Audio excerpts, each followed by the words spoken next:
So verse 39 says, Then Pharaoh said to Joseph, Since Elohim has shown you all this, there is no one as discerning and wise as you. Be over my house, you yourself, and at your mouth all my people shall kiss. Only in the throne I am greater than you. And Pharaoh said to Joseph, See, I have set you over all the land of Mitzrayim. And Pharaoh took his seal ring off his hand, put it on Joseph's hand, and he dressed him in garments of fine linen, put a gold chain around his neck. Now, I don't know what was going through Pharaoh's head at the time, but what this brings up in my mind, because I've been thinking about it a lot recently, is the idea of flattery. It seems to me, in fact, that Pharaoh's being fairly sincere, but we're to be cautious when people come to us and they're speaking great swelling words of praise for us. The scriptures tell us to beware of flatterers, and what the scriptures reveal about flatterers is quite amazing. Proverbs 20 verse 19 says, He who goes about as a slanderer reveals secrets. Okay, so it's talking about slanderers, yeah? It says, Therefore, do not associate with him who speaks smoothly with his lips. Okay, well, wait there, was just talking about slanderers. Therefore, don't associate with those who speak smoothly with their lips. And the word that's translated there as smoothly is another example of one of these concepts that we have English words which kind of approximate it, but they don't quite get there. This is often translated as flatters with their lips, speaks smoothly, speaks things that are pleasant to the hearer. But wait there, it's just been talking about a slanderer. Slanderer is not speaking smooth things, but these things, as it turns out, are actually two sides of the same coin according to Scripture. I found this when I was looking for images, and this is what the scriptures describe, as we'll see. I don't know who this fellow is, this P.J. O'Rourke. Well, it says, Gossip is what you say about the objects of flattery when they aren't present. Okay, and this is something that Scripture reveals to be true. That flatterers, people who will flatter you, will speak about you negatively behind your back. They'll slander you. Okay? Proverbs 26, 24 to 28 details this quite well. It says, He who hates pretends with his lips and lays up deceit within him. Though he speaks kindly, do not believe him, for there are 7 abominations in his heart. So this is somebody who is speaking smoothly. This is a flatterer, okay? And although he is flattering you, don't believe him, because inside there's hatred. Hatred is covered by deceit. His evil is disclosed in the assembly. And we've had so many flatterers come through those doors.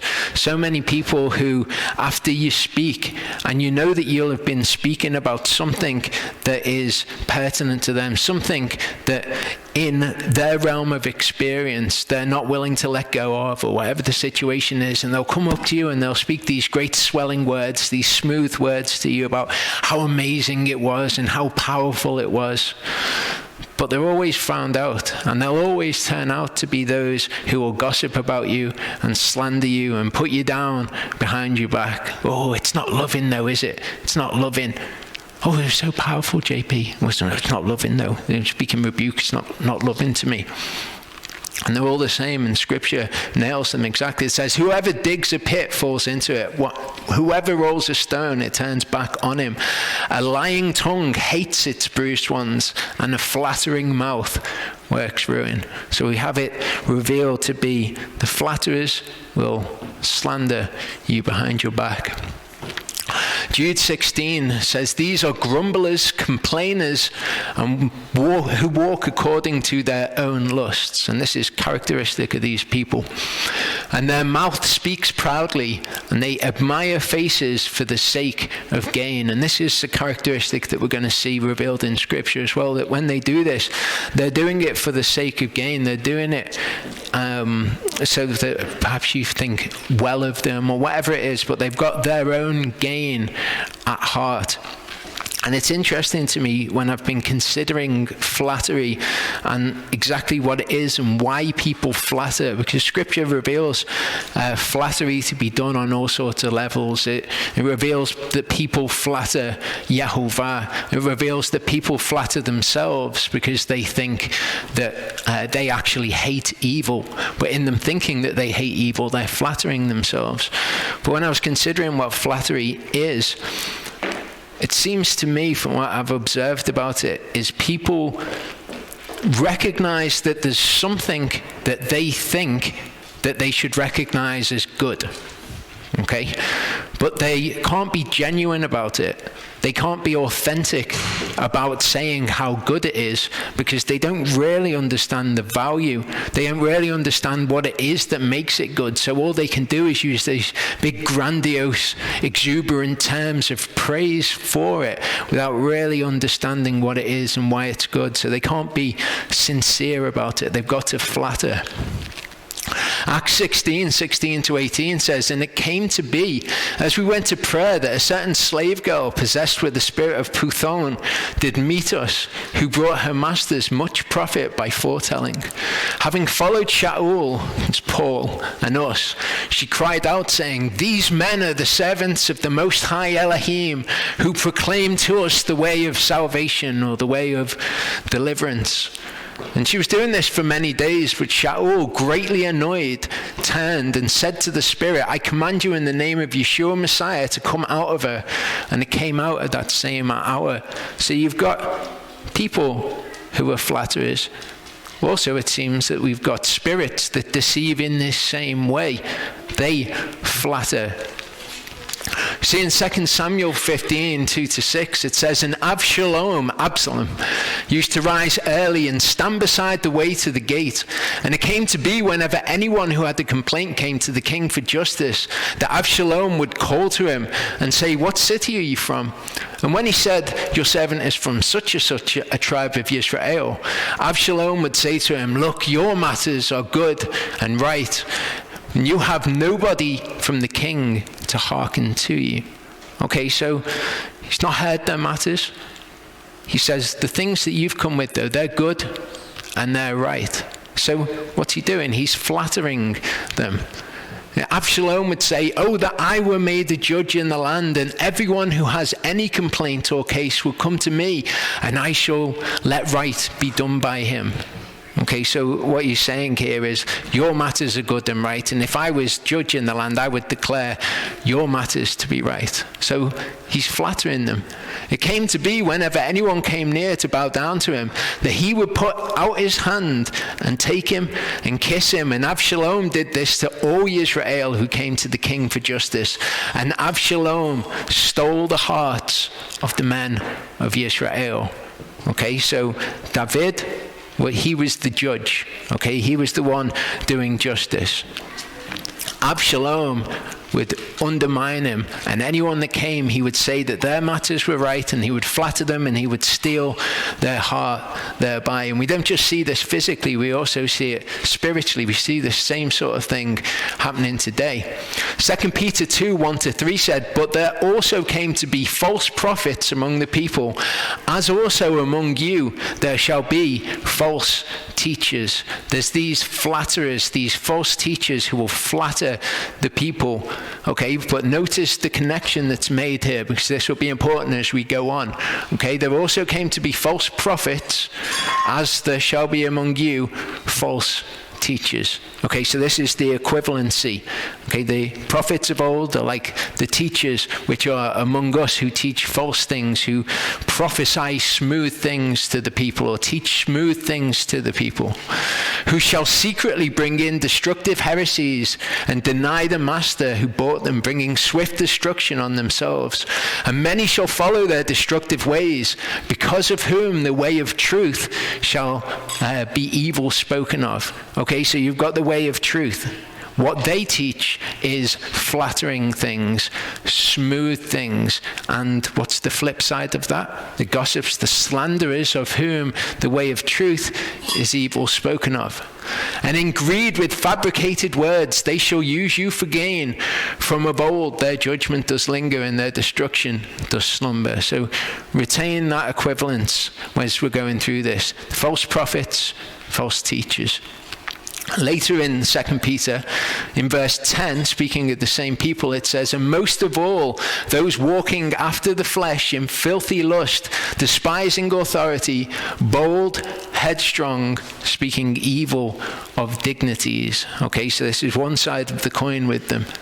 These are fountains without water. Okay, this is an example that Charlie's brought up before. Waterless clouds is the other one, of things that are raw, okay, things that we ascribe the English label evil to.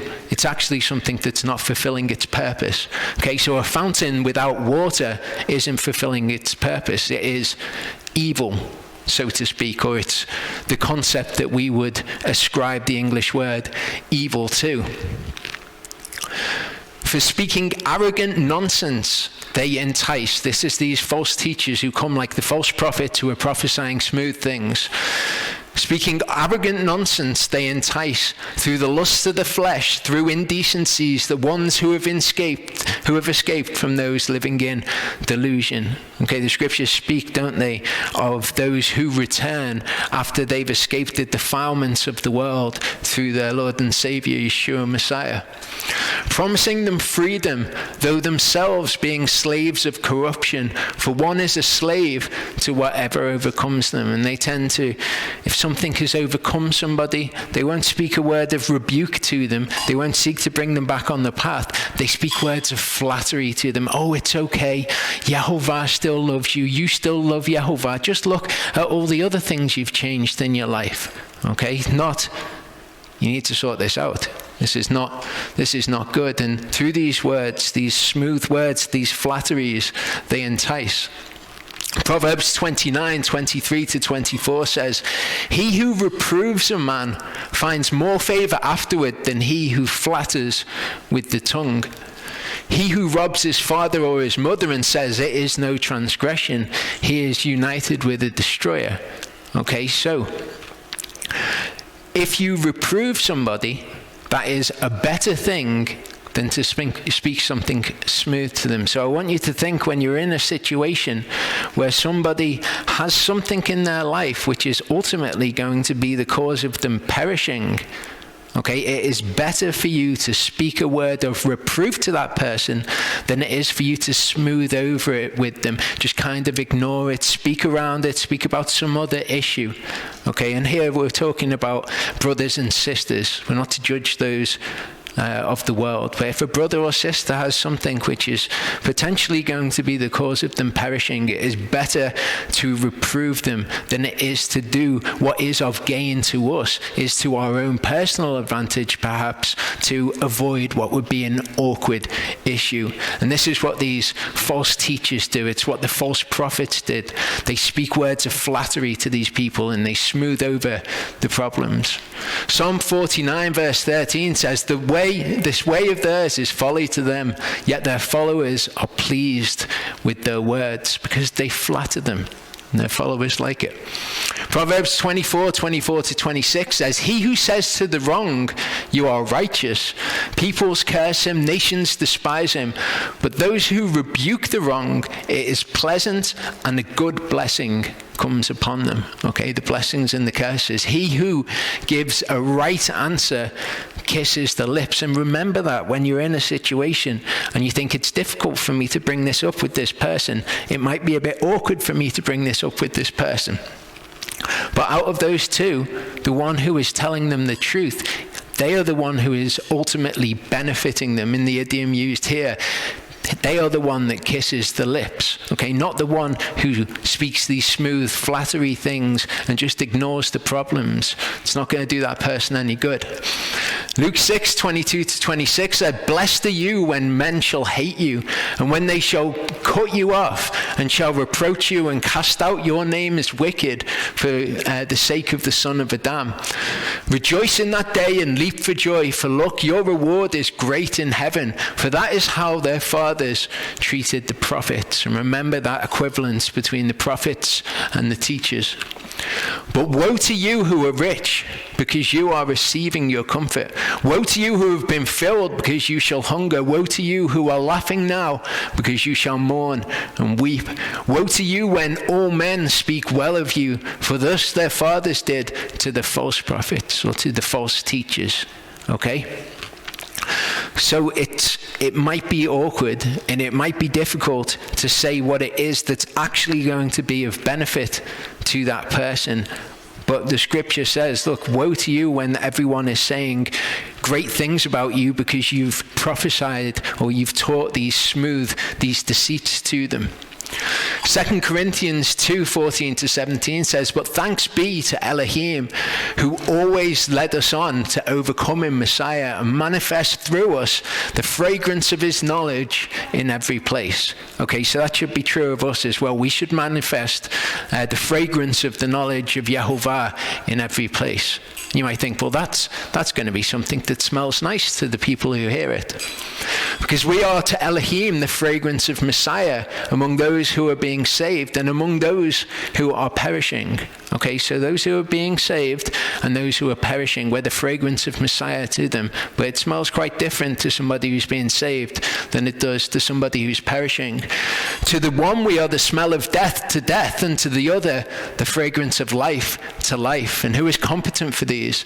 For we are not, as so many, adulterating the word of Elohim for gain. Again, gain here, this flattery for gain, but as of sincerity. But as from Elohim, in the sight of Elohim, we speak in Messiah. So he's basically saying, look, when you speak, and you are the fragrance of the knowledge of Yehovah, you are the fragrance of Messiah to these people. Some people, when they behold it, they're going to smell death. But to some people, it's going to be the fragrance of life. Okay, because why? Because we don't adulterate the word of Elohim. Okay, some people do.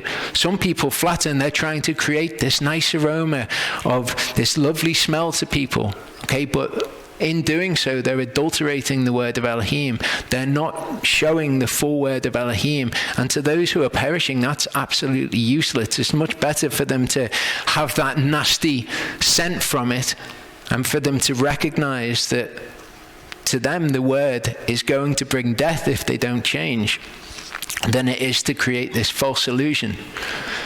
1 Thessalonians 2:1-6 says, for you yourselves know, brothers, that our coming to you was not in vain. But having suffered before and having been mistreated at Philippi, as you know, we were bold in our Elohim to speak to you the good news of Elohim in much struggle. For the appeal we make does not come from delusion, nor from uncleanness, nor from deceit. But as we have been approved by Elohim to be entrusted with the good news, so we speak, not as pleasing men, but Elohim who tries our hearts. And we've all got to remember this when we're speaking the word. There's no use speaking these smooth, flattering things to people that they're not going to be offended by in any way. We've been approved by Elohim to be entrusted with his gospel, with the actual good news. And to some, that's going to be the scent of death. And to some, it's going to be the scent of life. For we never came with a word of flattery, as you know, nor with a cloak for greed. Elohim is witness. Nor were we looking for praise from men, not from you, nor from others. Okay, so this ties into what I was talking about before, when in the seeking for thanks from men. And it's worth clarifying, actually. When I was talking about that, saying thank you to people, if someone does something for you, that's a great thing. I'm not saying it's not good to give thanks to people, which is why it's a debate in my head of, oh, do I send something of thanks? Do I seek to discover these things? So I'm not saying it's bad. I'm saying it's a situation in which we want the giving to be in secret. So it's not this flattery that they receive from us. We don't want to be flatterers of men. Galatians 1:9-10 said, "As we have said before, and now I say again, if anyone brings a good news or a gospel to you beside what you have received, let him be accursed. For do I now persuade men or Elohim, or do I seek to please men?" So this is obviously a problem at the time. They're saying we don't adulterate the word of Elohim. We don't come with words of flattery. We speak the truth in boldness. And some people like it and some people don't. But woe to you if everyone's speaking well of you because you've come like the false prophets, speaking smoothness and speaking flattery, okay, because we don't seek to please men. And if, as Paul said, if I still please men, I should not be a servant of Messiah. These people who come and speak these great swelling words, they speak this smoothness and this flattery, they're not servants of Messiah, they're servants of themselves, and they do it for their own greedy gain. Jeremiah 6:10-17 explains a little bit about this idea of this, why it is a smell of death to some people. It says, "To whom shall I speak and give warning so that they hear? See, their ear is uncircumcised and they're unable to listen.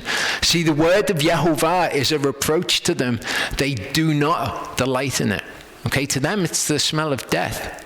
Why? Because their ear is uncircumcised. They're not submitted. They might be doing works of Torah, but they're not doing these things by belief. Okay, they're not firmly established in these things. And when it comes to them being tested, they'd rather go after their own comfort like Esau than they would do what Yaakov did and to wrestle with Elohim and become Yisrael. "Therefore I am filled with the wrath of Yehovah. I have become weary of containing it. Pour it out on the children outside and on the company of young men together. For even husband and wife shall be taken, the aged and the very old. And their houses shall be turned over to others, fields and wives together. For I shall stretch out my hand against the inhabitants of the land, declares Yehovah. For from the least of them, even to the greatest of them, they are all again greedy for gain, and from the prophet even to the priest, all act falsely. And they heal the breach of my people, saying, peace, peace, when there is no peace. Okay, these are the false prophets, just like the false teachers of today. Shalom, shalom, when there is no shalom. What is that? That's worthless. That's garbage. Okay, but to the people whose ears are uncircumcised, they're flattered by these things. They like them. Were they ashamed when they had done abomination? No, they were not at all ashamed, nor did they know how to blush. Therefore they shall fall among those who fall. They shall stumble at the time I visit them, said Yehovah. Thus said Yehovah, stand in the ways and seek and ask for the old paths, where the good way is, and walk in it and find rest for yourselves. Well, they said, we do not walk in it. And I raised up watchmen over you and said, listen to the sound of the ram's horn. But they said, we do not listen. And as in our role, when we're confronted with this, when we're confronted with sin in the lives of brothers and sisters, we are like watchmen. We are the ones who sound the ram's horn. Okay, and by and large, people are going to have this reaction to it. They're not going to like it. They'll call you unloving. They'll say you're judging them, this, that, and the other, pulling loads of scriptures out of context. Jeremiah 23:25-32 said, I have heard what the prophets have said who prophesy falsehood in my name. I've heard what the teachers have said who teach falsehood in my name, saying, I have dreamed, I have dreamed. I've had some revelation from Yehovah. Till when shall it be in the heart of the prophets of falsehood and the prophets of the deceit of their own heart? Till when shall it be in the heart of the teachers of falsehood, the teachers of deceit of their own heart? Because these people who promulgate these lies are deceived themselves, who try to make my people forget my name by their dreams, which everyone relates to his neighbor, as their fathers forgot my name for Baal. The prophet who has a dream, let him relate the dream, and he who has my word, let him speak my word in truth. Because what is the chaff to the wheat, declares Yehovah. Is not my word like a fire, declares Jehovah, and like a hammer that shatters a rock? Therefore, see, I am against the prophets, teachers, declare Jehovah, who steal my words, everyone from his neighbor. That's not who you want to be. You don't want to be somebody who smooths over, who flatters in those circumstances, because what you're actually doing is you're stealing his words from them. You're to speak it in truth. He who has my word, let him speak my word in truth. See, I am against the prophets, teachers, declares Jehovah, who use their tongues and say, he declares. See, I am against those who prophesy false dreams, declares Jehovah, teach false teachings and relate them, and lead my people astray by their falsehoods and by their reckless boasting. But I myself did not send them, nor have I commanded them, and they did not profit this people at all, declares Jehovah. Okay, he who says what is right kisses the lips. These people, they don't profit his people whatsoever. Matthew 7:15-20 says, but beware of the false prophets, false teachers, who come to you in sheep's clothing, but inwardly they are savage wolves. By their fruits you shall know them. Are grapes gathered from the thorn bushes, or figs from thistles? So every good tree yields good fruit, but a rotten tree yields wicked fruit. Okay, raw fruit. A good tree is unable to yield wicked fruit, and a rotten tree to yield good fruit. Every tree that does not bear good fruit is cut down and thrown into the fire. That's what John the Baptist came saying, isn't it? Every tree that doesn't bear good fruit is cut down and thrown into the fire. So then, by their fruits you shall know them. And I've heard these people, these false teachers, twist these things, and they say, this is the fruits of the Spirit. Okay, the fruits of the Spirit are joy and peace and all of these things. Okay? Those things the word teaches us. Every single one of those fruits of the Spirit comes from following the word. Okay, what these fruits are, what it's speaking of here, is your obedience to the word. Okay, that's why a good tree, an obedient tree, cannot bear fruit of disobedience. It can't do it, because what happens if a good tree bears the fruit of disobedience? Is it a good tree? No, it's a disobedient tree. A disobedient tree can't bear obedience, because then what is it? It's an obedient tree. They're literally antithetical to each other. So you will know people by their fruit. You'll know these teachers by their fruit. Are they obedient, or do they teach you should follow the Torah, and yet in their own lives they do not?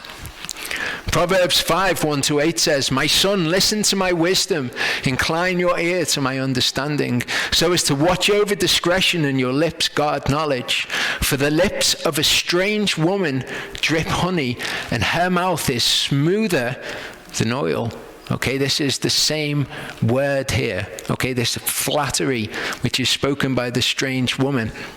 I've looked before at when Yeshua said, my sheep know my voice. Okay, the voice of a stranger they do not know, and that he's referring to this, the strange woman. They don't know this voice of the strange woman, but her mouth is smoother than oil. She speaks this flattery, but in the end she's bitter as wormwood, sharp as a two-edged sword. Her feet go down to death, her steps lay hold of Sheol. So this is what it is to be a flatterer, to teach not the way of Yehovah in truth, but teach a watered down version of it, a smooth version of it, which makes everybody feel great.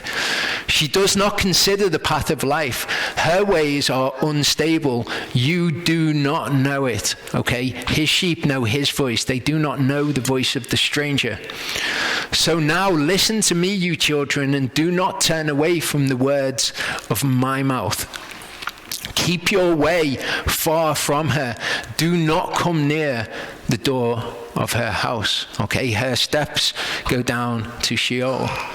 Proverbs 6:16-28 says, these 6 matters Yehovah hates. 7 are an abomination to him: a proud look, a lying tongue, and hands shedding innocent blood, a heart devising wicked schemes, feet quick to run to evil, a false witness breathing out lies, and one who causes strife among brothers. What we've got here is the slanderers, the gossips, and what's the flip side of that? It's the flatterers. My son, watch over your father's command and do not forsake the Torah of your mother. Bind them on your heart always, tie them around your neck. When you're walking about, it leads you. When you lie down, it guards you. And when you've woken up, it talks to you. I'll notice these three things which are mentioned here. For the command is a lamp, the Torah is a light, reproofs of discipline are a way of life. Okay, the Torah, the command, reproofs of discipline. You cannot separate them. They're inextricably bound together.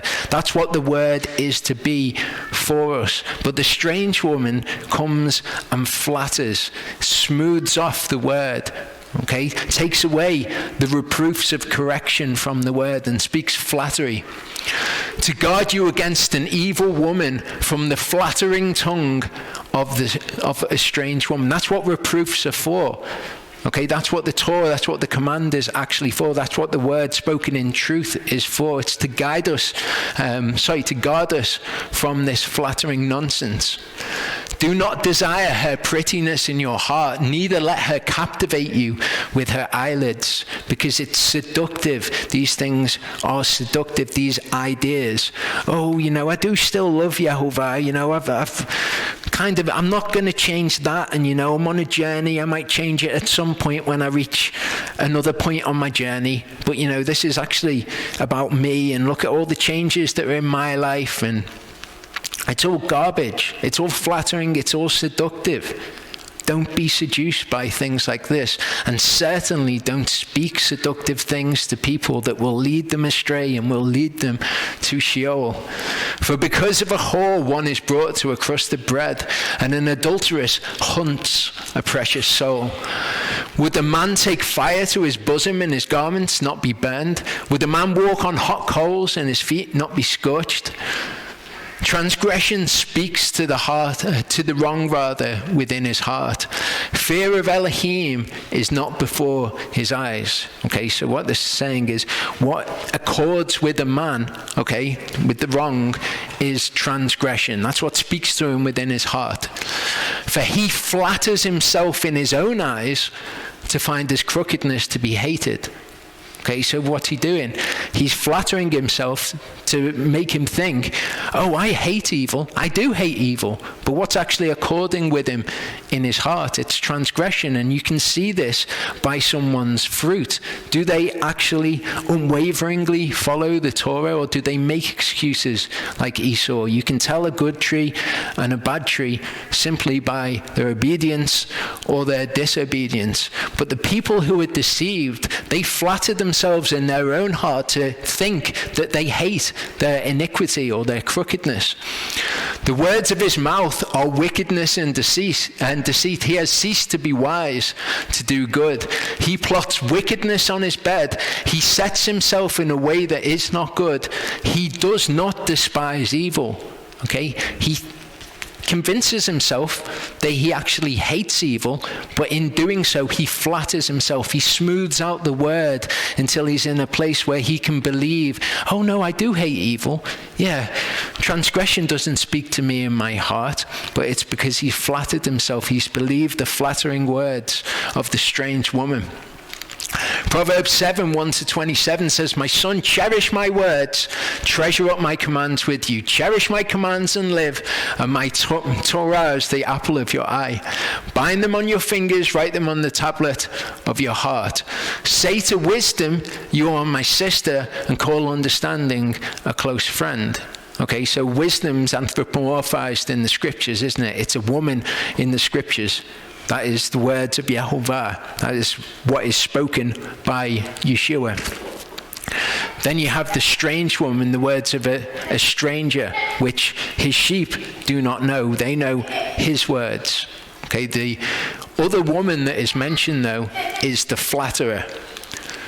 To guard you against the strange woman and the foreigner who flatters with her words, or whose words are smooth, however you would want to translate that. So we cherish his words, treasure up his commands, keep the Torah as the apple of our eye, and that guards us against this other one whose words we do not know, who flatters with her words. For at the window of my house I looked through my lattice, and I saw among the simple, I perceived among the youths, a young man lacking in heart. And we've looked at this lacking in heart before. This is somebody who does not have it within them to keep the Torah, the ones that Yeshua is speaking of when he says, many will seek to enter in, but they will not be able to enter in. So we've got this young man lacking in heart here, passing through the street near her corner, and he went the way to her house. In the twilight, in the evening, in the black and dark night, and look, a woman met him, dressed like a whore, with a hidden heart. She was boisterous and stubborn. Her feet did not stay at her own house. Now in the street, now in the square, and at every corner she lurks. And she took hold of him and kissed him. She hardened her face and said to him, peace offerings are with me. Today I have paid my vows. I've made peace with Yehovah. Therefore I came out to meet you, to earnestly seek your face, and I found you. I have spread my bed with coverings, colored linens of Mitzrayim. I have sprinkled my bed with myrrh, aloes, and cinnamon. Come, let us take our fill of love until morning. Let us delight ourselves with love. Okay, and I'm going to be getting onto this idea in the third part when I speak of 1 Corinthians 13.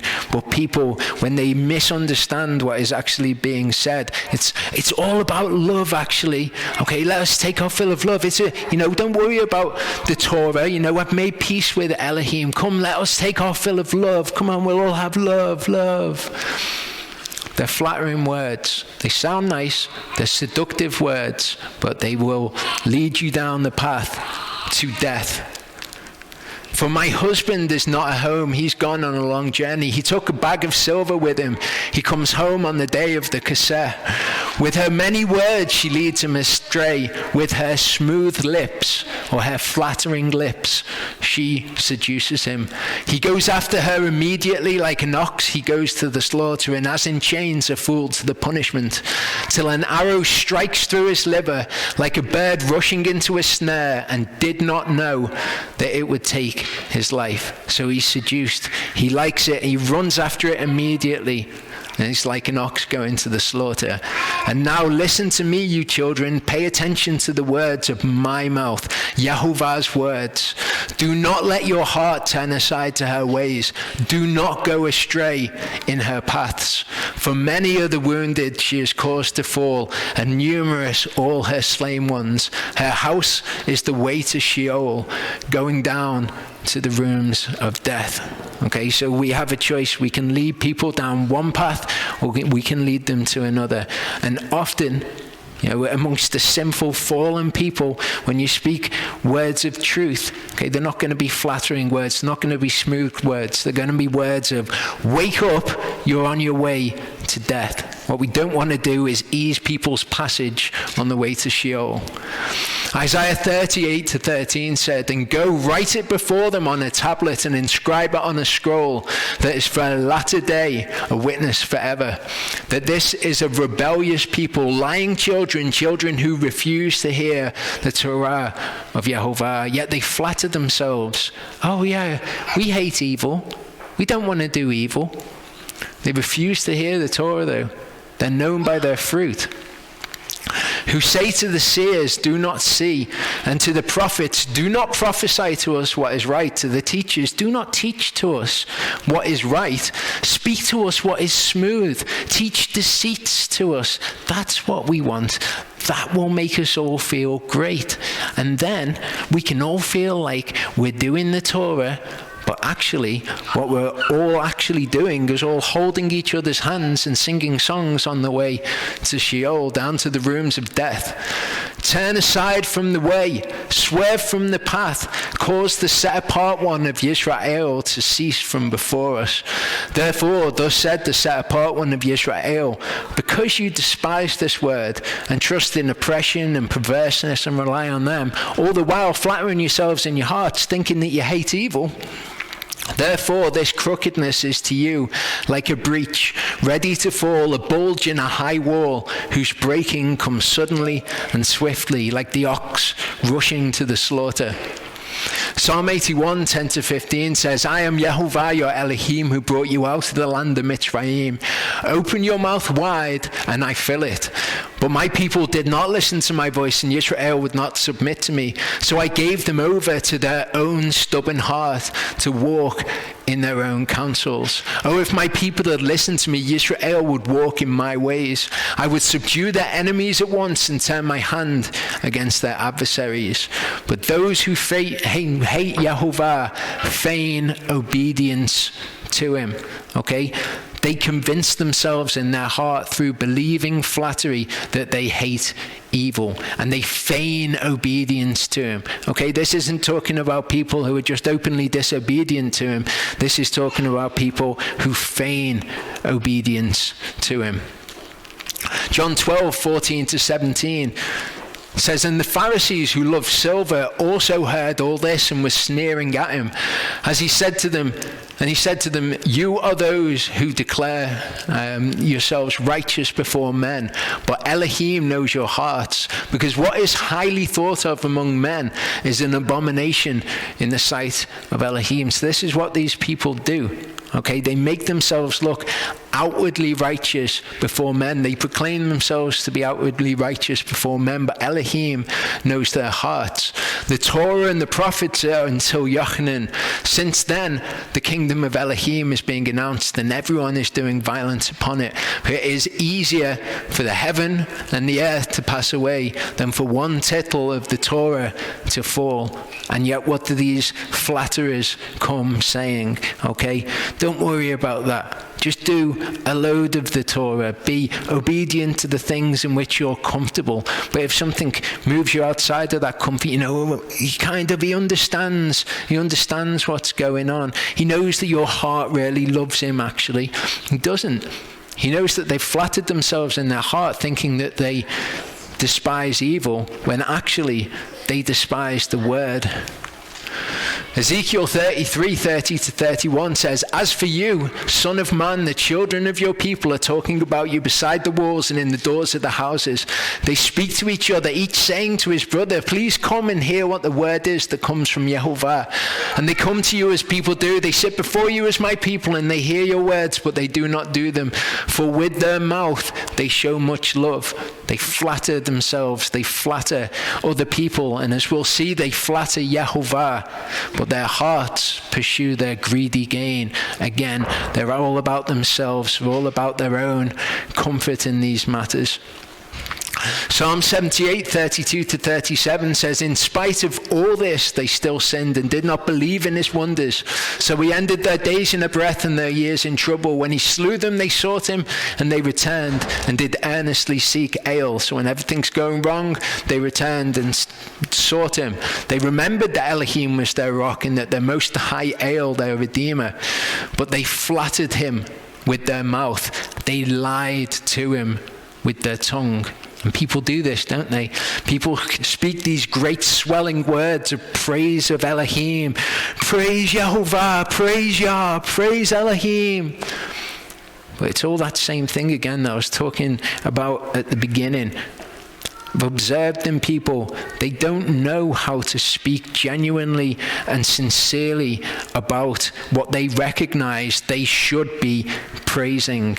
Okay, they speak these insincere words that don't mean anything, while actually they're not bearing that good fruit, they're bearing bad fruit. Okay, and you know them by their fruits. We'll know them by their fruits. Yehovah knows them by their fruits.